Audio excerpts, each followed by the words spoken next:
Well, that's once again one gaming year behind us, and even though 2024 could not match the peak of 2023, it still gave us some amazing games, big and small, but there were some disappointments as well. I managed to play 27 games that came out in 2024, but this video will focus on the top 10 plus some honorable mentions, but I'll link my full rankings in the description down below, alongside with links to the videos if I had the time to review the games on this list. So before we jump into the list, here's a couple honorable mentions which didn't make the top 10, but I still want to shout out. First up, Marvel Rivals and Deadlock. If you didn't know, I'm a huge Overwatch fan, have been since the game came out, and it's still my favorite multiplayer game that I play quite often. Last year finally introduced some competition for my time. Deadlock is a brilliant mix of that Overwatch style hero shooter and MOBAs, a genre I've liked from a distance but never actually liked to play because of the perspective and all that clicking around. Deadlock obviously fixes that with the hero shooter mechanics, and I'm excited to see where the game goes from here as it's still officially in alpha. On the other hand, we have Marvel Rivals, more of a direct copy of Overwatch but with Marvel characters. It's really fun, although I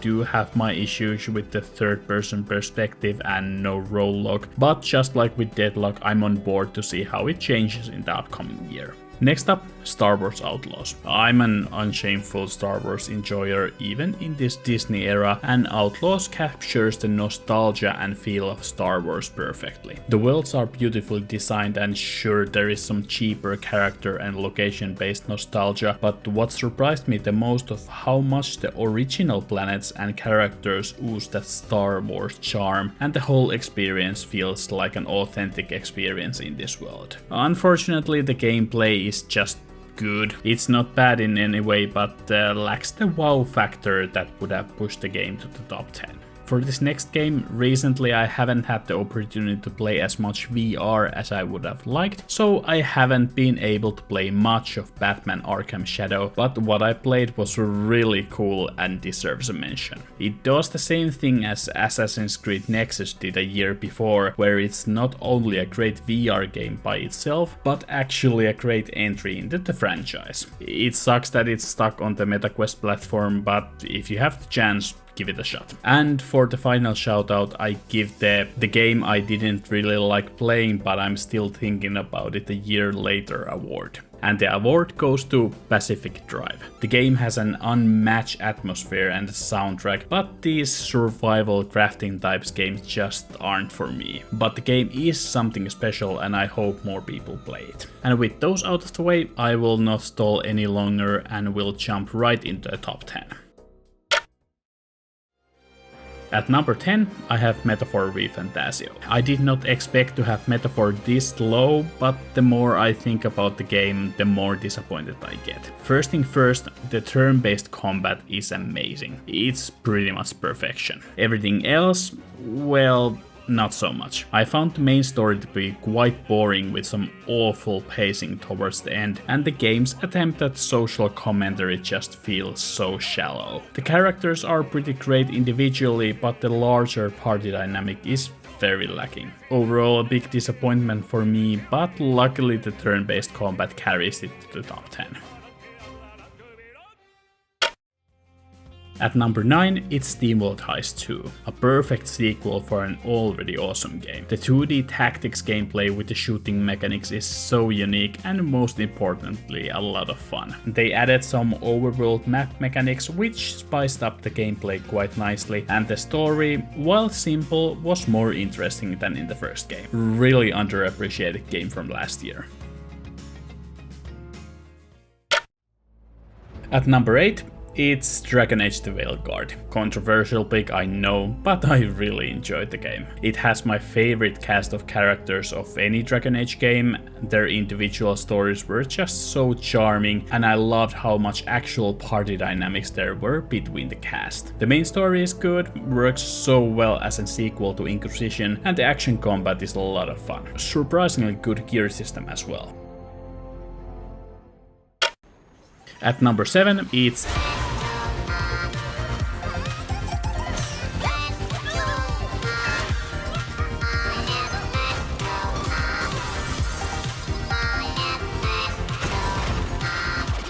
just pure joy in a video game form. It's already a solid 3D platformer on its own, but then it brings all this history with it, and as someone who grew up on all these different PlayStation games, the game was just made for me. One of those games that you can't help but to smile the whole way through while playing.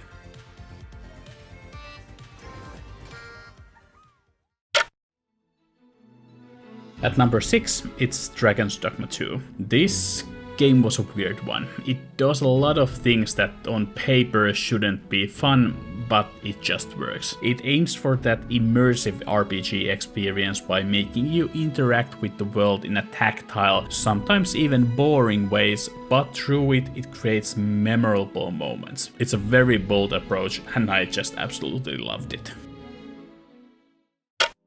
At number 5, it's Crack Cocaine. Oh, I'm sorry, I mean Balatro. It's a roguelike poker deck builder, and it's perfect. I have played over 100 hours of it, nothing else to add. At number 4, it's Prince of Persia: The Lost Crown, a game I would have never guessed Ubisoft would make, and it surprised the hell out of me. It ended up being my favorite Metroidvania with awesome platforming, fun abilities, great combat, and insanely cool boss fights. At number 3 is Kaino Kiseki Farewell O Zemuria. Trail series has reached its 13th game, which is insane, and more insane is that I'm so excited about this franchise that I go through all the hoops to play them immediately without Western release or English localization. Kaino Kiseki was totally worth it. It takes very bold steps forward for the series, the gameplay is better than it has ever been, and I just love these characters so much. It's my new favorite Trails game. At number 2, a late year surprise, Indiana Jones and the Great Circle. I love history, I love the original Indiana Jones movies, and I love how they decided to take sort of an immersive sim type of approach to the gameplay, and it just works. Getting to explore places like the Sistine Chapel or the Great Pyramids while experiencing just an amazing indie story was everything I wanted. It's shocking how well the story works as a sequel to Raiders of the Lost Ark, filling in some blind spots while being very respectful for the original movies, and I can't believe how good Troy Baker is portraying a 1981 Harrison Ford. He is almost too good. And the gameplay is surprisingly engaging with a lot of choices how to approach things, and some of the puzzles are brilliantly designed. I actually do want to dive deeper to this game and a couple other nostalgia-based games that may have appeared already in this video, and I will do so in my next video, so make sure to subscribe. And finally, we have reached the end. My number 1, my favorite game of 2024 is obviously Suicide Squad Kill the Justice. Sorry, I can't do this even as a joke. Screw that game.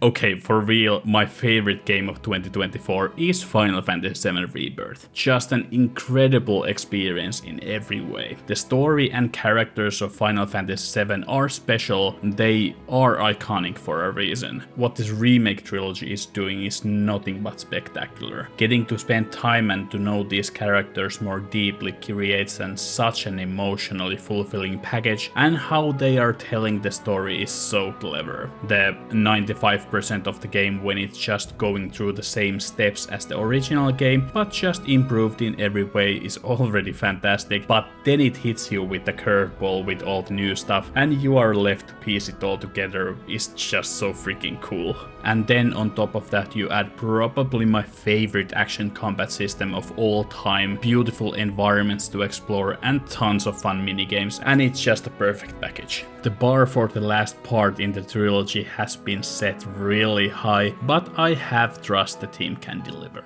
And that is my list. A great bunch of games from last year. And now's your turn. What were your favorite games from last year? Let me know in the comments down below. I hope you enjoyed the video. Wanted to do a quick one to start off the year, and as a first video in a while, as life has been getting in the way of making videos lately, but I'm hoping to get back to being more consistent. Thank you and have a great day.